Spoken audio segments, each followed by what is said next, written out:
भंडारा जिल्ह्यातील विविध ठिकाणचे दारू आणि जुगाराचे तब्बल 24 अड्डे पोलिसांनी उद्ध्वस्त केले. या धाडसत्रात 28 आरोपींच्या ताब्यातून तब्बल 3,63,578 रुपयांचा मुद्देमाल जप्त करण्यात आला आहे. या प्रकरणी सदर आरोपींवर भंडारा जिल्ह्याच्या संबंधित पोलीस स्टेशनमध्ये गुन्हा दाखल करण्यात आला आहे. भंडाराचे जिल्हा पोलीस अधीक्षक नूरुल हसन यांच्या सूचनेनुसार पोलिसांनी दिनांक 26 एप्रिल रोजी सकाळी 10 ते रात्री 11 वाजता दरम्यान टाकलेल्या धाडीत विविध ठिकाणचे दारू आणि जुगाराचे तब्बल 24 अड्डे उद्ध्वस्त करण्यात आले आहेत.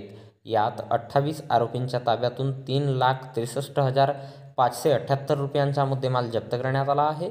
या प्रकरणी सदर आरोपींवर कारधा, जवाहरनगर, सिहोरा, गोबरवाही, अड्याड, भंडारा, मोहाडी, वरठी, करडी, तुमसर, लाखनी, साकोली, पालांदूर आणि पवनी या पोलीस स्टेशनमध्ये गुन्हा दाखल करण्यात आला आहे. तर याबद्दलची माहिती भंडारा पोलिसांच्या वतीने दिनांक 27 एप्रिल रोजी सायंकाळी 5:30 वाजता दरम्यान एका प्रसिद्धी पत्रकाच्या माध्यमातून देण्यात आली आहे.